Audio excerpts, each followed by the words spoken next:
Assalamualaikum warahmatullahi wabarakatuh. Jurnal Kotim, rangkaian informasi Sampit Kabupaten Kota Waringin Timur di Hayat TV kembali menjumpai Anda. Bersama saya, Muhammad Haikal.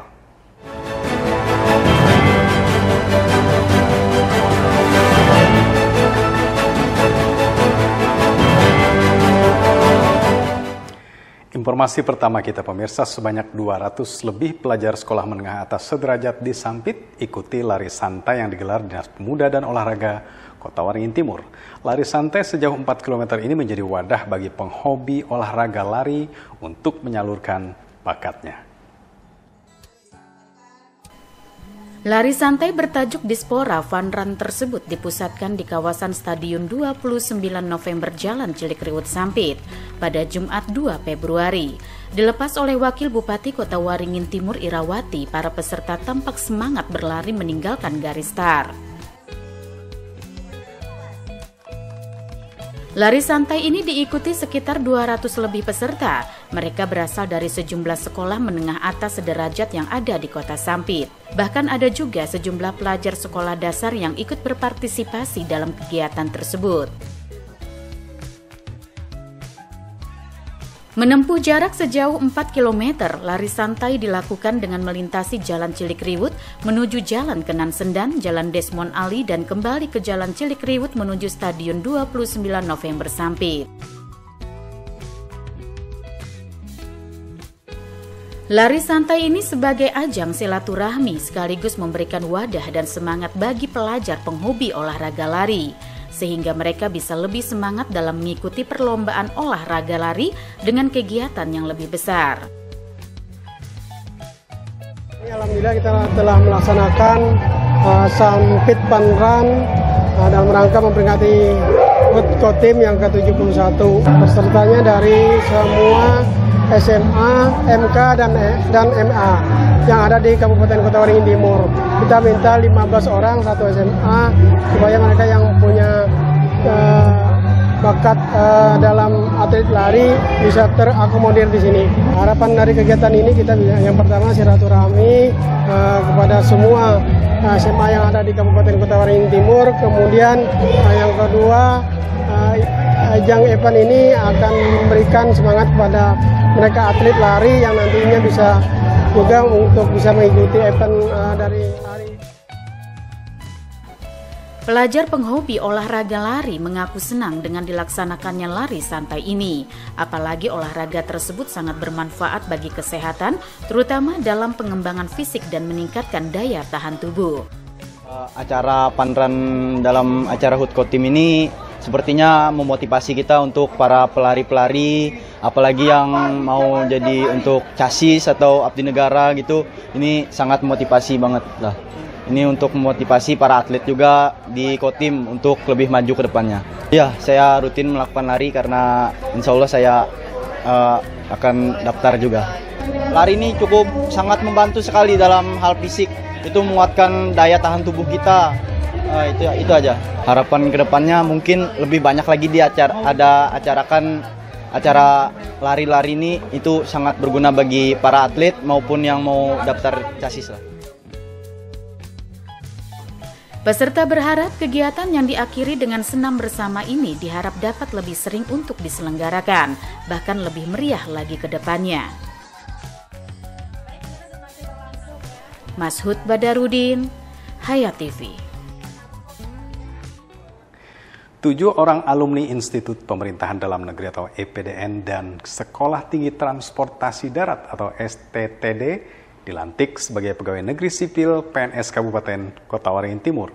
Pelantikan ini dilakukan setelah mereka menjalani masa percobaan sebagai calon PNS. Pelantikan 7 alumni Sekolah Ikatan Dinas yakni IPDN dan STTD Formasi tahun 2023 tersebut ditandai dengan pengambilan sumpah dan janji jabatan PNS yang dipimpin Wakil Bupati Kota Waringin Timur Irawati Kamis 1 Februari. Dalam pelantikan yang terdiri dari 4 alumni EPDN dan 3 alumni STTD ini juga dilakukan penyerahan surat keputusan atau SK pengangkatan PNS di lingkungan pemerintah Kota Waringin Timur. Kepala Badan Kepegawaian dan Pengembangan Sumber Daya Manusia atau BKPSDM Kota Waringin Timur, Kamarudin mengatakan, pelantikan PNS dilakukan setelah mereka menjalani masa percobaan atau latihan dasar selama setahun terakhir. Setelah dinyatakan lulus dan memenuhi syarat sebagai PNS, barulah mereka resmi dilantik sebagai seorang PNS dan bekerja sebagai abdi negara. Yang diangkat sumpah pada kesempatan hari ini sebenarnya ada 7 orang.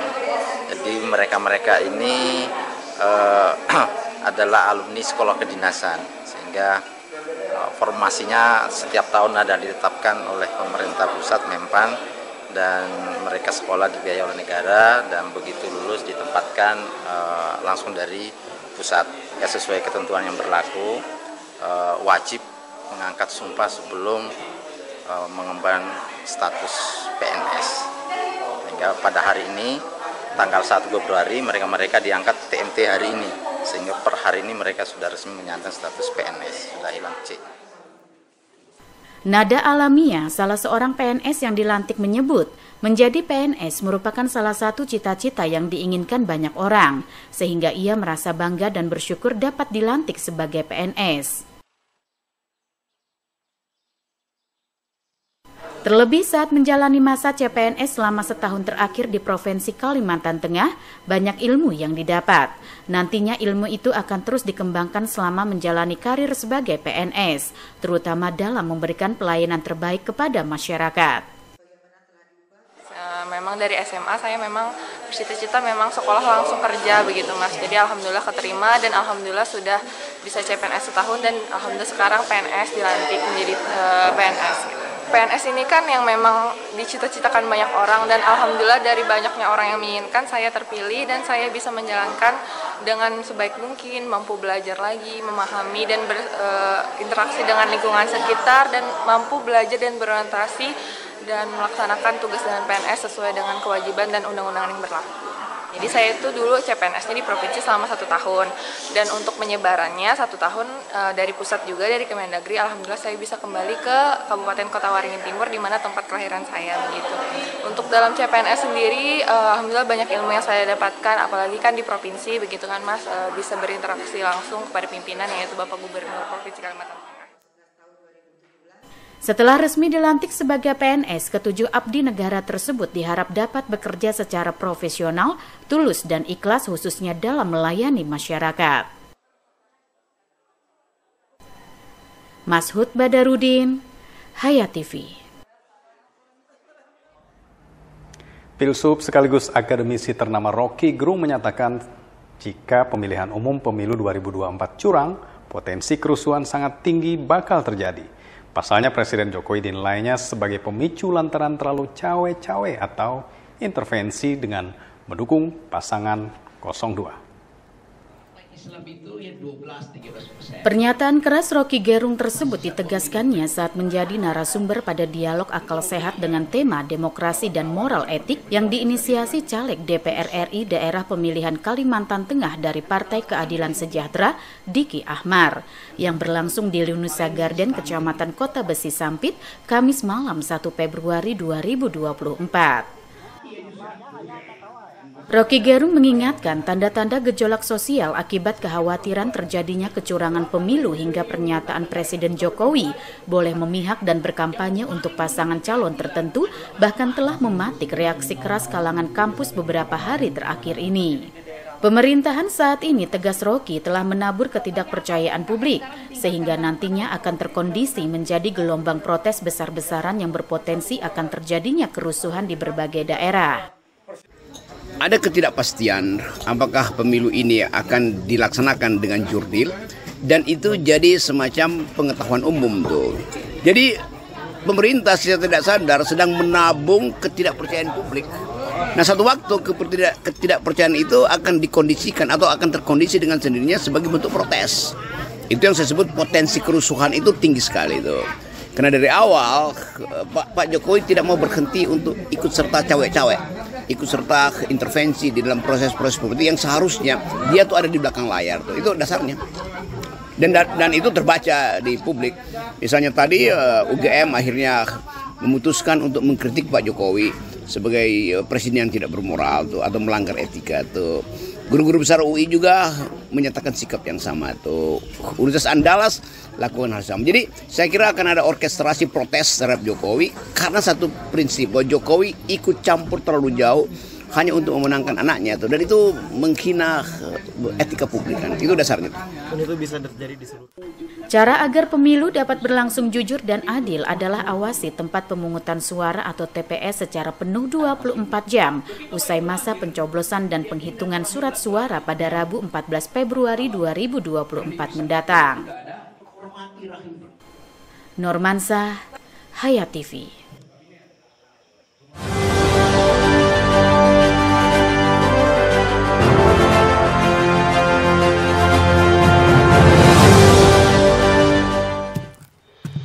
Pernahkah Anda membayangkan rumah impian Anda yang kokoh, tahan lama, dan inovatif? Harapan Baja Sampit menghadirkan solusi konstruksi modern yang kokoh dan efisien untuk setiap proyek bangunan Anda.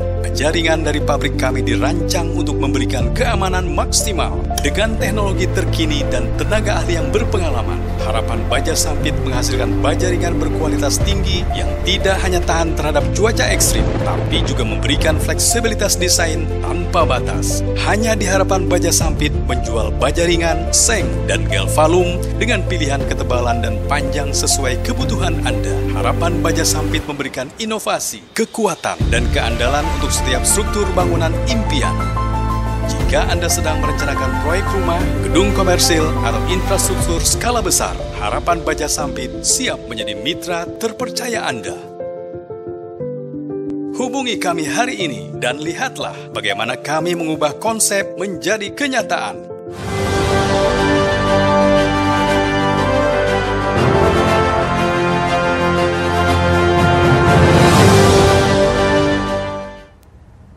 Dari Kota Waringin Barat dikabarkan untuk mewujudkan situasi Kamtipmas yang aman, damai, dan kondusif jelang pemilu 2024, Dandim 1014 Pangkalan Bun melakukan silaturahmi dengan tokoh masyarakat, agama, dan ketua ormas yang ada di Kota Waringin Barat, khususnya di Kecamatan Kumai. Kegiatan silaturahmi kali ini berlangsung di salah satu kedai kopi yang berada di depan Masjid Besar Al-Baido Kumai, Kabupaten Kota Waringin Barat, Kalimantan Tengah, Kamis 1 Februari 2024 pagi. Kodim 1014 Pangkalan Bun bersama pemerintah daerah Kota Waringin Barat selalu berupaya memberikan dukungan dan kerjasama dengan seluruh stakeholder seperti tokoh agama, tokoh masyarakat, ormas, dan lainnya, guna memastikan pemilu berjalan aman, damai, dan lancar. Komandan Kodim 1014 Pangkalan Bun, Letkol Armet Yoga Permana menyampaikan, dalam menghadapi pesta demokrasi yang sudah di depan mata, seluruh elemen masyarakat menjadi penentu suksesnya perjalanan bangsa dalam pemilu legislatif, presiden dan wakil presiden, sehingga diperlukan komitmen bersama menjaga Kamtipmas agar tidak berimplikasi konflik pada aktivitas politik. Saya selaku Dandim 1014 Pangkalan Bun, dalam hal ini kami melaksanakan silaturahmi dan sosial khususnya di wilayah Kecamatan Kumai dengan para tokoh agama, tokoh adat, di sini ada tokoh Melayu, tokoh pemuda, dan rekan yang lainnya, dalam rangka semakin merapatkan barisan.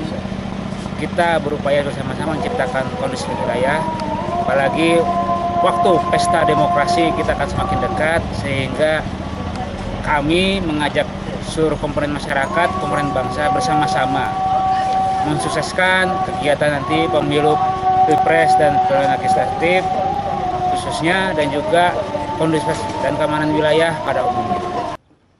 Salah satu tokoh masyarakat Kecamatan Kumai, Sofwani, mengucapkan terima kasih kepada Dandim 1014 Pangkalan Bun beserta jajarannya. Sofwani mengaku kunjungan Dandim sangat baik sekali dan saling memberikan masukan terhadap keamanan Kabupaten Kota Waringin Barat, khususnya di Kecamatan Kumai. Dirinya berharap silaturahmi seperti ini lebih sering dilakukan. Alhamdulillah antusias beliau cukup baik sekali dan kita memberikan pemasukan terhadap keamanan yang di Kota Waringin Barat, khususnya di Kecamatan Gumai. Dan saya secara pribadi dan tokoh masyarakat sekali lagi mengucapkan terima kasih atas silaturahim ini. Mudah-mudahan kita harapkan ke depannya tetap kita jalin silaturahim seperti ini untuk memantapkan keamanan terutama di Kota Waringin Barat. Dandim juga berharap pertemuan ini dapat mendinginkan situasi di tengah masyarakat yang mulai memanas akibat meningkatnya situasi politik selama pemilu. Meski demikian, pihaknya menjamin kebebasan masyarakat dalam membuat pilihan sesuai hati nurani masing-masing. Jamri, SBTV. Guna menghadapi kesiapan dalam pengamanan pemungutan suara pada 14 Februari 2024 mendatang, Polres Kota Waringin Barat melaksanakan kegiatan Tactical Floor Game yang berlangsung di Aula Antakusuma, Jalan HM Rafi, Kelurahan Madurjo, Kecamatan Arut Selatan. Acara Tactical Floor Game ini dipimpin langsung oleh Kapolres Kobar AKBP Yusfandi Usman, serta dihadiri PJ Bupati Kobar, Forkopimda, perangkat daerah Pemkab Kobar, tamu undangan, PJU, serta anggota Polres Kobar. Adapun kegiatan TFG ini merupakan bagian dari rangkaian persiapan untuk menjaga ketertiban dan keamanan selama pelaksanaan rangkaian pemilu 2024. Kapolres mengatakan bahwa TFG digelar dengan tujuan untuk memberikan gambaran kepada KPU, Bawaslu, maupun Pemda mengenai situasi, cara bertindak, maupun untuk mengantisipasi terjadinya gangguan Kaptipmas ataupun unjuk rasa saat pemilu sedang berlangsung. Kegiatan ini juga dilaksanakan untuk menyamakan persepsi, tindakan-tindakan anggota di lapangan mengenai pola pengamanan yang harus diterapkan, kemudian mengingatkan dalam pelaksanaan tugas agar tidak meremehkan tugas karena pengamanan saat pemilu berlangsung sangat diperlukan. Dirinya juga menjelaskan bahwa pelaksanaan Tactical Floor Game ini merupakan simulasi untuk mematangkan pengamanan sebelum dilaksanakan pemilu serentak tahun 2024 demi keamanan dan kenyamanan masyarakat saat berlangsung pemilu nanti. Kepada masyarakat dan juga kepada KPU Bawaslu, kesiapsiagaan kami dari pihak keamanan untuk melaksanakan kegiatan PAM TPS. Untuk daerah rawan, pada prinsipnya insya Allah Kota Waringin Barat TPS rawannya tidak ada. Tapi untuk rawan karena terkait dengan cuaca, rawan terkait dengan alam, itu ada beberapa TPS yang di Gumai dan di Kecamatan Arubukan. Dan insya Allah kalau situasinya kondusif, semua akan berjalan lancar sesuai dengan jadwal yang ditentukan oleh KPUD Kabupaten Kobar. Selain itu, melalui kegiatan ini, semua stakeholder mengetahui bahwa Polres Kobar dalam menyukseskan seluruh rangkaian kegiatan pemilu tidak dapat dilakukan sendiri. Namun melalui kerjasama tim bergandengan tangan dengan seluruh stakeholder dan unsur-unsur terkait, sehingga dicapai hasil yang maksimal guna mewujudkan pemilu serentak yang aman dan kondusif. Dalam hal ini, penjabat Bupati Kobar Budi Santosa mengatakan TFG ini juga diharapkan bukan hanya simulasi semata, tetapi juga dapat meningkatkan keamanan dan ketentraman masyarakat selama Pesta Demokrasi tahun 2024. Oleh karena itu, kami berharap seluruh elemen masyarakat untuk tidak terprovokasi saat Pesta Demokrasi, sehingga Kobar tetap dalam keadaan aman dan tertib. Ini bukti bahwa Forkompimda di Kabupaten Kota Waringin Barat insya Allah siap mengawal pengamanan pemilu pada 14 Februari 2024. Dimotori oleh Bapak Kapolres sangat luar biasa dan tentunya didukung Bapak Dandim dan Bapak Kasari dan tentunya Pemda. Harapan kami semuanya juga simulasi, jangan sampai terjadi lah. Ini kan hanya antisipasi kalau terjadi seandainya ada kejadian.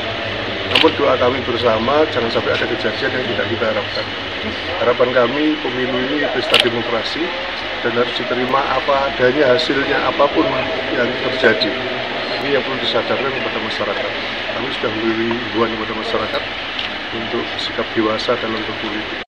Budi Santosa menambahkan kegiatan TFG ini juga menjadi salah satu bukti bahwa Forkopimda di Kabupaten Kota Waringin Barat siap mengawal pengamanan pemilu pada 14 Februari mendatang. Muhammad Iksan, SBTV. Rangkaian informasi terakhir tadi menjadi penutup jumpa kita di Jurnal Kotim hari ini. Saya Muhammad Haikal dan kawan-kawan yang bertugas menyampaikan terima kasih atas perhatian Anda. Sampai ketemu lagi. Assalamualaikum warahmatullahi wabarakatuh.